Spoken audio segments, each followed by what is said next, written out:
కంటే తక్కువ సిబ్బందితో చిన్న చిరు మొలకగా ప్రారంభమైన ఐసీఎస్ఏ ఇవాళ 1300కు పైగా సిబ్బందితో 1200 కోట్ల రూపాయల సంస్థగా ఆవిర్భవించింది.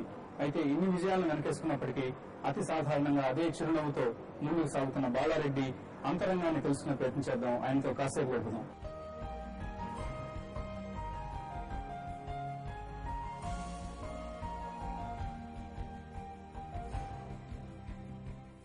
సివిల్ సర్వీసెస్ లో వైఫల్యాన్ని వ్యాపార విజయంగా మలుచుకున్న ఘనాపాటి Bala Reddy.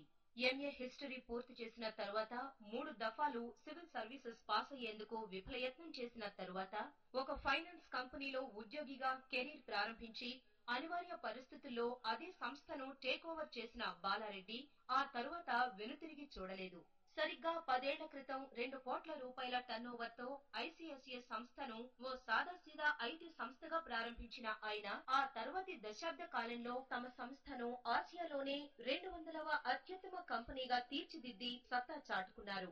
Ernest and Young entrepreneur of the year award finalist గా డెలాయిట్, ఫోర్బ్స్, బిజినెస్ వరల్డ్ వంటి అంతర్జాతీయ సంస్థల నుంచి మోస్ట్ వాల్యుబుల్ సంస్థగా అందుకున్న అవార్డులు, వీటన్నింటికంటే తమ షేర్ హోల్డర్స్ కళ్లలో కనిపించే ఆనందం తనకు అత్యంత సంతృప్తినిచ్చే అంశంగా వెల్లడించడం ఆయన సహృదయతకు తార్కాణం.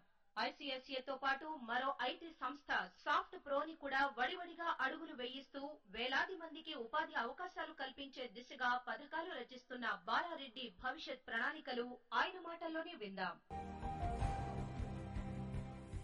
గుడ్ ఈవినింగ్ బాలారెడ్డి గారు. గుడ్ ఈవినింగ్ అండి. సో ఒక సక్సెస్ఫుల్ ఎంటర్ప్రెన్యూర్ గా మిమ్మల్ని మీరు ప్రూవ్ చేస్తున్నారు. ఇన్ఫాక్ట్ నాకు గత 10 ఏళ్లుగా మీతో పరిచయం. 10 ఏళ్లకు ముందు మిమ్మల్ని గమనిస్తూ ఉన్నప్పుడు మీరు కష్టపడుతూ పడుతూ లేస్తూ మీ వ్యాపార ప్రస్థానం ప్రారంభించినప్పుడు ఎప్పుడు కూడా మీరు ఇంత సక్సెస్ సాధిస్తారని మాకు అనిపించేది కాదు. సక్సీడ్ అవుతారని అనిపించేది కానీ ఇలా ఒక ఇంత పెద్ద ఎంపైర్ మీరు బిల్డప్ చేయగలరు అన్న కాన్ఫిడెన్స్ మాకు ఉండేది కాదు. మీ సక్సెస్ సీక్రెట్ ఏదనుకుంటున్నారు? Basically I'm a very positive outlooking person అండి. నేను ఏదైనా కానీ ఒక పాజిటివ్ డిఫరెన్స్ తీసుకునేవాడిని. Anything that is bad thing comes also I look at a positive thing. And I'm also very optimistic person. So everything will be very optimistic గా తీసుకునేవాడిని. Third thing is that I want to achieve something in this life. That given this small life of maybe about 16 years, where we are working only maybe 30 years, in 30 years so that we need to achieve something, a God-given life. మీరు అనుకున్న వాళ్ళ ఒక 1000 crore umpire గా మన కంపెనీని develop చేయగలం అన్న confidence ఉండేది అప్పట్లో? నేను నంబర్స్ ఇవ్వడం అనేది డిఫికల్ట్ కానీ బట్ డెఫినెట్ గా మాత్రం ఈ లైఫ్ లో నేను ఏదో ఒకటి అచీవ్ చేస్తాననేది మాత్రం డెఫినెట్ గా ఉంది. Maybe in the service segment అనుకోండి, లేకపోతే ఎనీ అదర్ సెగ్మెంట్ అని. But maybe in the form of this kind of corporate business అంటే నేను క్రియేట్ చేస్తానని మాత్రం అప్పుడు మాత్రం అనుకోలేదండి. అకాడమిక్ గా చూస్తే మీరు MA history, so MA history చేసినప్పుడు ఎక్స్ట్రా హిస్టరీ రిలేటెడ్ జాబ్ ఏదో వెళ్దాం అనుకుంటుండొచ్చు. సో కార్పొరేట్ ప్రపంచంలోకి ఎలా వచ్చారు? అంటే ఎంఏ హిస్టరీ చేసినప్పుడు మీరు ఏమవుదాం అనుకున్నారు అసలు first? See, but natural those days lo getting into a higher segment of civil services lo kellalani oka alochana. So civil services lo I tried, I could not get into. I was a failure in that. 3 times and 3 times more sarlu failed ayanu. So then I didn't look at any kind of a smaller segment of services. Then from the college days onwards I had a habit of investments into the stock market. So petty cash, small money కూడా నేను public ఇష్యూలో ఆ రోజులలో invest చేస్తూ ఉండేవాడిని stock market లో. ఎక్కువ డబ్బులు వచ్చాయి? ఐటీసీ అగ్రోటెక్ అనే దాంట్లో I got a 10 rupees that I could sell about 220 rupees. So మీ 10 రూపాయల ఇన్వెస్ట్మెంట్ 200 రూపాయలు అంటే 20 టైమ్స్ రిటర్న్ వచ్చింది. అవునండి. ఇంకొకటి టాటా టిమ్కెన్ అనే ఒకటి పబ్లిక్ ఇష్యూ వచ్చింది. బేరింగ్స్ కంపెనీ 10 రూపాయలది. That I think we got it 300 rupees also. In this there is a borrowed money where one of my colleague college days లో వాళ్ళు కొంచెం డబ్బులు ఉన్నవాళ్ళు, సో వాళ్ళ దగ్గర నుంచి బారో చేసి దీంట్లో ఇన్వెస్ట్ చేసేవాడిని.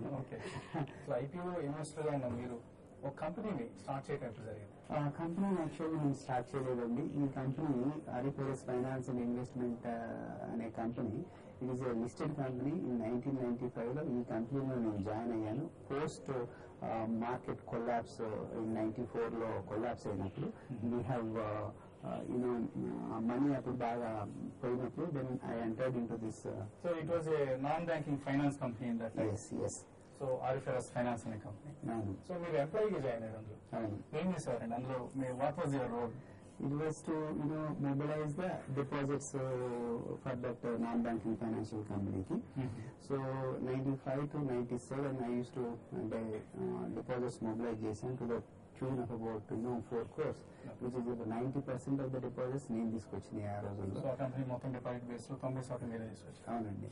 ఆ టైంలో బికాస్ ఆఫ్ సెవెరల్ రీజన్స్ ఈ నాన్ బ్యాంకింగ్ ఫైనాన్షియల్ కంపెనీస్ అన్ని కొలాప్స్ అయినాయి and this company is also part of that. But I became a moral responsible person to from kith and kin, known people, friends and relatives. I brought in the money.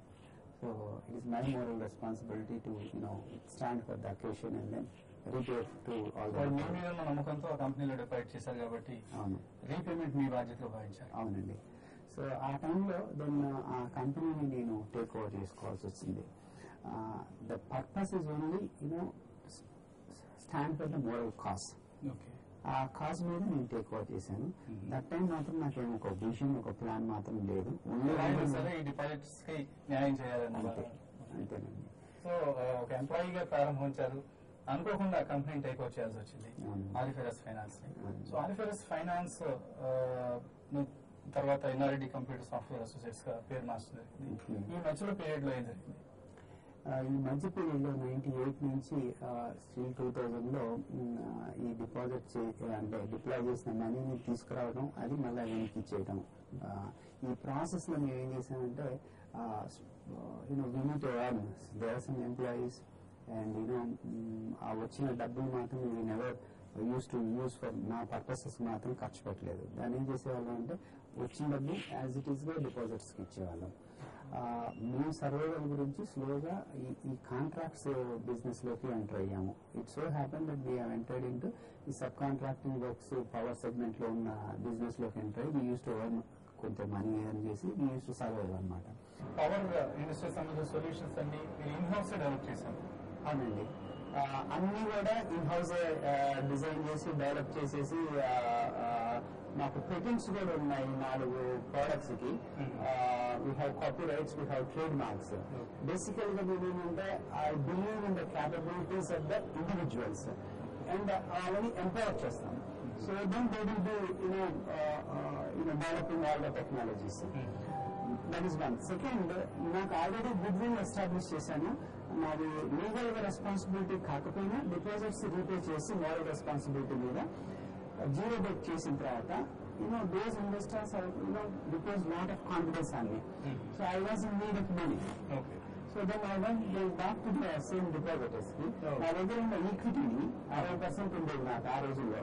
దాన్ని ఏం చేశామంటే వాళ్ళకి ఇచ్చేసి ఇది ఎప్పుడులాగా అంటే అప్పులాగా కాదు, మీకు 10 రూపాయలు వేస్తున్నాను, లాస్ అయితే అప్రూవ్ మై క్రెడెన్షియల్స్, నేను భరిస్తాను, ప్రాఫిట్ వస్తే మీరు తీసుకోండి. ఆ డబ్బు తీసుకొచ్చేసి సో మీరు డైరెక్ట్ గా ఐపీఓ చేయకపోయినా కూడా ఐపీఓ మాదిరిగానే మీరు కొంత మార్కెట్ చేస్తారు మీ ఈక్విటీని.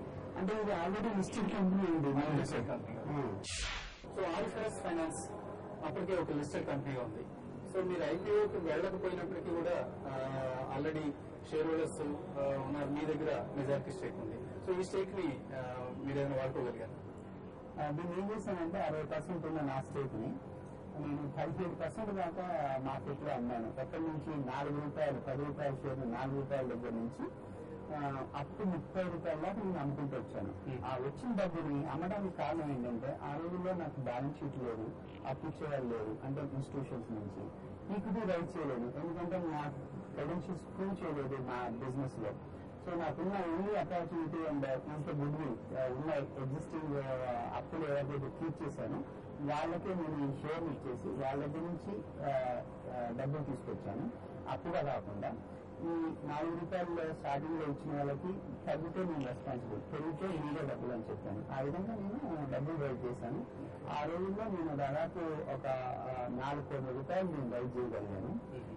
ఆ వచ్చిన ₹4 కోట్ల నేను బిలీవ్ చేసిన, నేను విజువలైజ్ చేసిన ఈ పవర్ సెగ్మెంట్ టెక్నాలజీలో ఇన్వెస్ట్ చేయడం జరిగింది. సో ఒక ప్రమోటర్ లో సిన్సియారిటీ, ఆనెస్టీ